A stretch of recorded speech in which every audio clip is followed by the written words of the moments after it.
Ciudad de Sevilla, 21 de noviembre, 2017.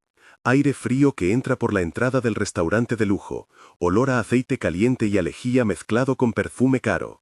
Una lámpara de araña que parpadea, y la alfombra que guarda las huellas de zapatos de tacón y suelas gastadas.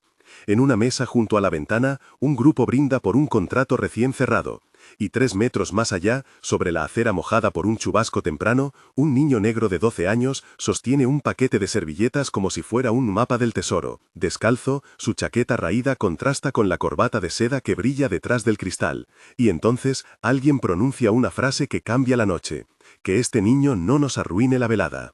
Samuel tenía manos pequeñas pero firmes, y una mirada que parecía haber aprendido a leer demasiadas caras en muy poco tiempo. Respiró hondo, el frío le costó trabajo en la garganta, y dentro de su bolsillo guardaba un papel doblado con letras pequeñas y una reproducción de un viejo recorte médico que había encontrado en un contenedor días antes.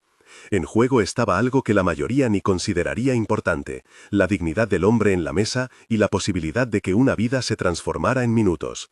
Lo que ocurrió a continuación fue grabado por varios teléfonos, subido a redes en menos de una hora, y no solo cambió la noche, sino que obligó a instituciones enteras a revisar protocolos. «Alguien por favor escuche» fue la frase que empezó a resonar en los comentarios, y al mismo tiempo prometía que veríamos cómo lo improbable se convertía en un cambio real. Samuel había nacido en un bloque de pisos cerca del puente de Triana, hijo de Rosa que lavaba ropa y de un padre ausente cuyo nombre quedó solo en una foto.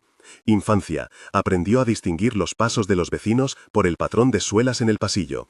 De pequeño coleccionó etiquetas de ropa y trozos de periódicos que usaba para aprender palabras. Formación autodidacta: a los 9 años descubrió que podía memorizar diagramas y manuales con una facilidad inusual.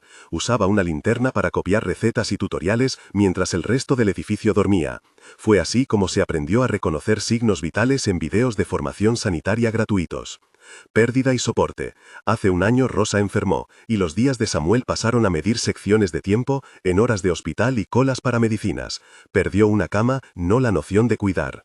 Estado actual y objetivo: vivía entre la generosidad de vecinos como Elsa que le daba pan y la estricta mantenería de supervivencia. Su objetivo no era fama, sino un simple permiso de residencia, la posibilidad de que le devolvieran la continuidad del instituto donde soñaba estudiar enfermería o fisioterapia. Esa historia, contada en voz baja por Samuel en la plaza central, marcó su manera de mirar el mundo y su impulso a actuar cuando vio que alguien necesitaba ayuda. La noche antes, en la plaza del Arenal, Samuel vio a un enfermero de un hospital privado discutir con un hombre mayor sobre un tratamiento experimental. Colecta de información: observó cómo los profesionales consultaban protocolos en una tablet, cómo los ojos se volvían hacia cifras y nombres, y guardó mentalmente cada movimiento. Caminó al contenedor detrás del restaurante buscando envoltorios que tuvieran instrucciones, guías o etiquetas médicas que alguien hubiera tirado. En esa búsqueda encontró un folleto con un protocolo básico de primeros auxilios y una factura con el sello de una clínica universitaria. Sensaciones: la textura rasposa del papel contra sus manos, el olor a humedad, el sonido distante de platos, el sabor metálico de la ansiedad que le subía al paladar. Inventó una rutina de aprendizaje que incluía practicar la presión en telas dobladas y contar latidos sobre su propia muñeca hasta que el pulso le salía como un metrónomo. Marta la mesera y Javier el camarero vieron su insistencia y le regalaron una máscara de nitrilo que él guardó como un trofeo. Esa misma noche, Samuel se situó en la puerta del restaurante, observando a Alejandro Millán, el empresario conocido por sus donaciones a fundaciones y por su reputación intocable, celebrando el cierre de una inversión. Observación del incidente: Alejandro se quejó de un cosquilleo en el cuello, al principio lo atribuyeron a alergia, su rostro palideció, la bebida tembló en su mano, su respiración se volvió superficial.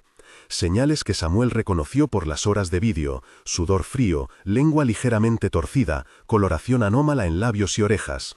Había un reloj de pulsera en la mesa que marcaba las 20:22 y en su memoria quedaron contados los segundos como si fueran pequeñas piedras: 20, 21, 22. La tensión subió cuando una comensal dijo en voz alta: «Se está atragantando», y un olor químico, tal vez loción o comida, se mezcló con el olor de pan recién horneado. Samuel se acercó por el pasillo lateral sin permiso, sus dedos rozaron la barandilla fría, oyó hace mucho ruido, como un murmullo que crecía. La humillación pública surgió cuando el jefe de seguridad, Rodrigo, alzó la voz y pidió que lo apartaran por razones de protocolo y estatus. «Crisis pública, no es asunto tuyo, aléjate, chico», dijo una voz desde la mesa, y la sala se dividió en miradas y tenues aplausos nerviosos. Elsa, la vecina que lo había visto llegar, murmuró: «Dejadlo, que parezca un héroe por una vez», y nadie casi la escuchó.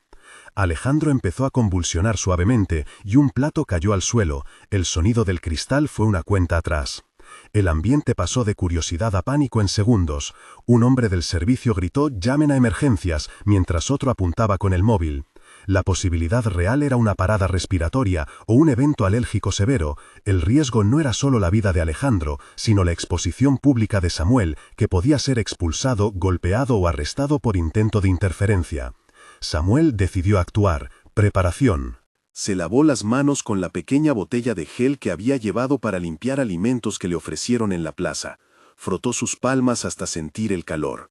Dobló la servilleta que llevaba y la colocó como toalla improvisada. Respiró hondo y recordó la secuencia de pasos que había memorizado. Evaluar la conciencia, pedir permiso si es posible, abrir la vía aérea, comprobar respiración, iniciar maniobras básicas. Procedimiento técnico explicado en términos accesibles. Cuando una persona presenta obstrucción parcial o completa de la vía aérea, se evalúa primero si puede toser o hablar. Si no puede, se realizan compresiones abdominales con el gesto apropiado o maniobra de desobstrucción en bebés y adultos según su tamaño. Y si hay signos de pérdida de conciencia, se inicia la reanimación cardiopulmonar alternando compresiones torácicas con ventilaciones. Hay que actuar con ritmo, presión adecuada y mantener la vía aérea alineada para evitar daño cervical. Samuel colocó sus manos donde recordaba y comenzó a aplicar presión controlada. Escucha de la escena. «¿Qué hace ese niño?», dijo alguien. «Déjalo, no sabe», replicó Marta. «Mueve las manos», exclamó Javier con voz quebrada. Diálogos entrecortados llenaron el aire en al menos 12 intercambios que fueron parte de la escena principal, mientras el pulso de Alejandro se movía entre visible y desvaneciente. El momento del milagro fue sensorialmente intenso. Acción y clímax. Las manos de Samuel presionaron el pecho del hombre. El sonido de los latidos era un tambor sordo bajo la mesa. El sabor de la tensión cortó como metal en las bocas de los testigos. El calor de su respiración formó una nube pequeña que se mezcló con el vapor de la cocina, y en el instante que los dedos apretaron la mandíbula para abrir la vía aérea, se escuchó un pequeño estallido seguido de un jadeo ahogado que evolucionó hacia una respiración más clara. Reacciones físicas. Alejandro tosió, sus ojos se abrieron como si despertara de un sueño pesado, carraspeó y luego dijo con voz rota: «¿Qué me hicieron?». Samuel respondió sin alardes: «Te he ayudado a respirar», y su voz era apenas un hilo. En la mesa, la cámara de un teléfono captó ese segundo que se convertiría en clip viral. Marta exclamó: «¡Vidéame!», y Elsa lloró silenciosamente.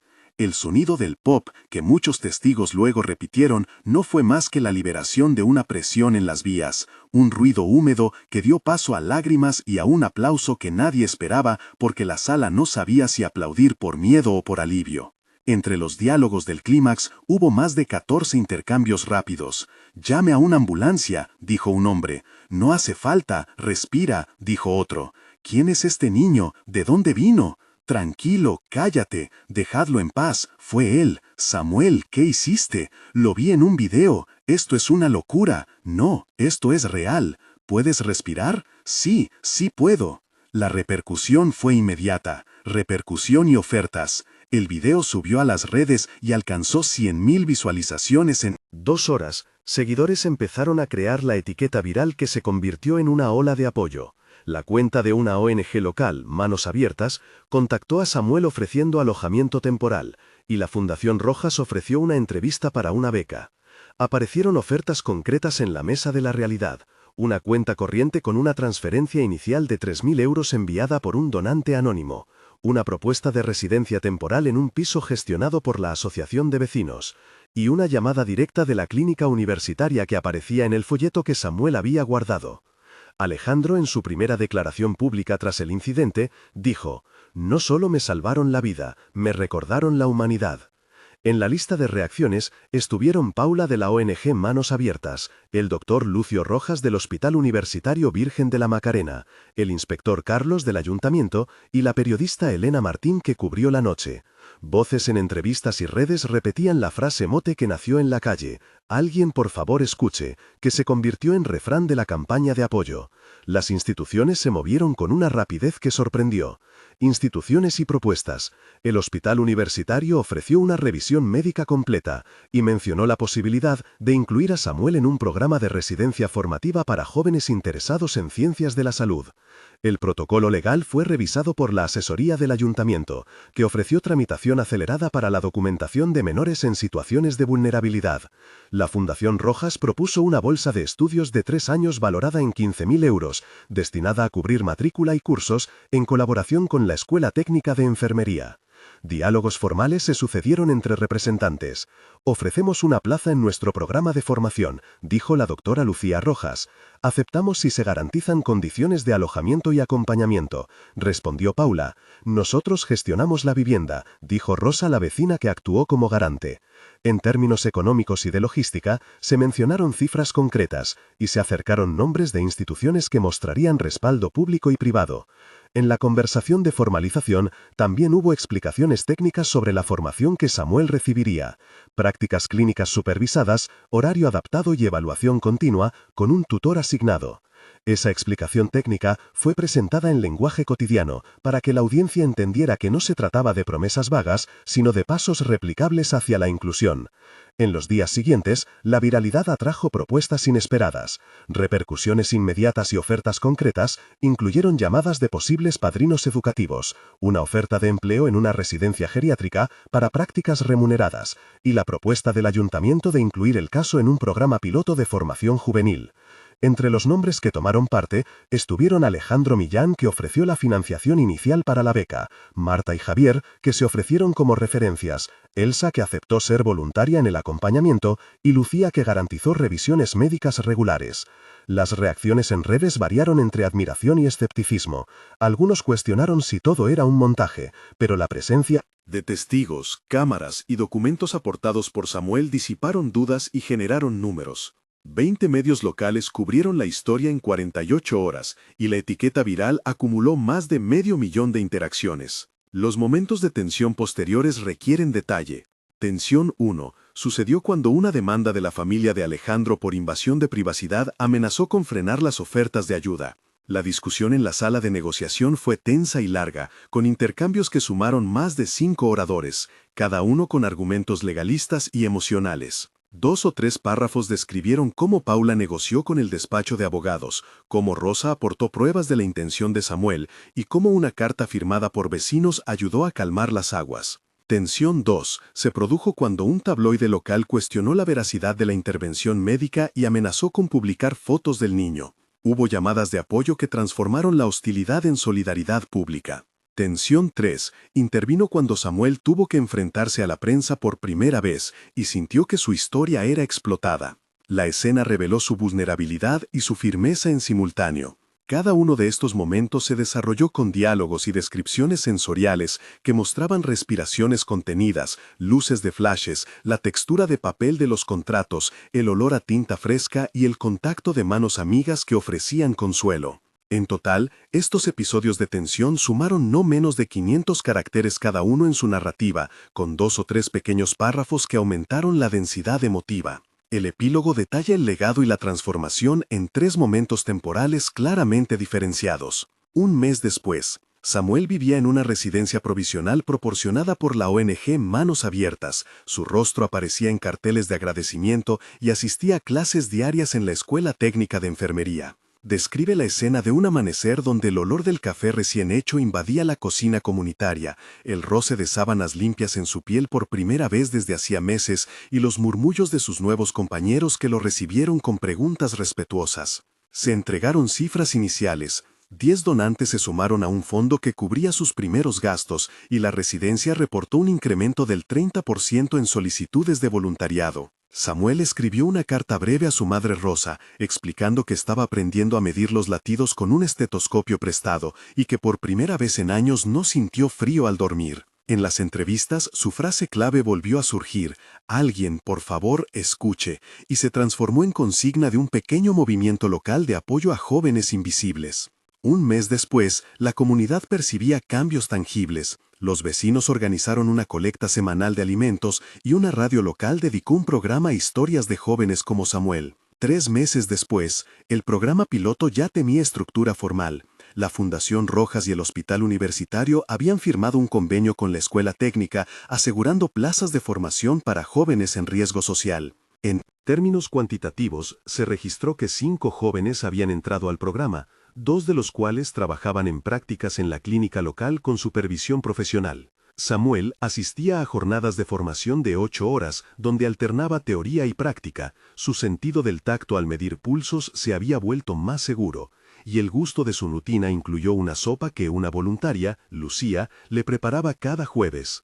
Había reuniones semanales en la oficina municipal donde se evaluaban las métricas de inclusión: número de inscripciones, alojamientos provisionales, fondos recaudados y seguimiento pedagógico. Las voces de colaboradores como Paula y la periodista Elena describieron lo que ya no era una noche aislada, sino un cambio replicable. En redes, la etiqueta se usaba ahora para promover cursos y no solo para revivir el clip original. 6 meses después, Samuel era beneficiario de una beca parcial y trabajaba a tiempo parcial en la residencia geriátrica, donde inició prácticas, acumulando experiencia con pacientes reales bajo la supervisión de la doctora Lucía. El balance mostraba resultados concretos. 20 jóvenes habían pasado por el programa. La clínica había atendido a 150 pacientes en servicios comunitarios nuevos, y la fundación había recaudado 50.000 euros destinados a expandir la iniciativa a otras ciudades. Samuel volvió a la Plaza del Arenal para dar una charla a niños y vecinos.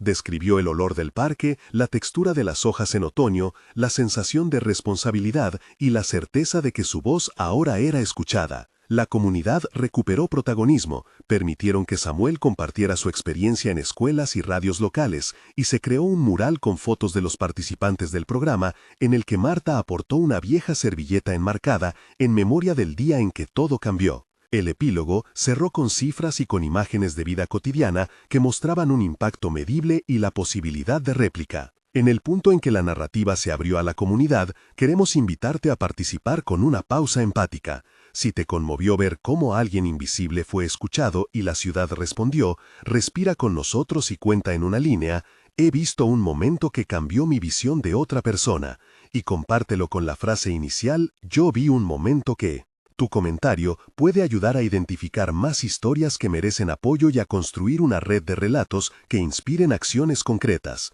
Comparte una frase breve sobre lo que harías si estuvieras en el lugar de Samuel para que podamos recoger ideas y convertirlas en programas locales. Tu palabra no es solo una reacción, es un registro que usamos para planificar futuras colaboraciones con ONGs y centros de formación. Después de dejar tu comentario, vuelve para seguir con la historia y ver los detalles del proceso que llevó a que una intervención improvisada se transformó en política pública. La conclusión recapitula con serenidad lo esencial. En apenas unos minutos, una vida cambió y muchas personas que habían sido invisibles empezaron a ser vistas. Una beca parcial, alojamiento temporal y la creación de un programa piloto con 50.000 euros recaudados inicialmente. Samuel confesó en una entrevista privada que por la noche seguía soñando con manos que sostenían su cabeza, que dormía con menos miedo y que su mayor deseo ahora era aprender para poder ayudar a otros. ¿Alguien, por favor, escuche? Volvió a pronunciarse como himno de la comunidad, una frase que empezó como súplica y que terminó como llamado a la acción. Si esta historia te tocó, coméntala, comparte y si puedes, apoya a las organizaciones que aparecen en la descripción del vídeo. Inscríbete en nuestro canal para seguir historias que transforman indignación en programas reales y recibir actualizaciones sobre proyectos que devuelven protagonismo a quienes han sido invisibles. Algunas acciones duran 18 segundos, otras cambian el curso de muchas vidas. ¿A quién vas a escuchar hoy?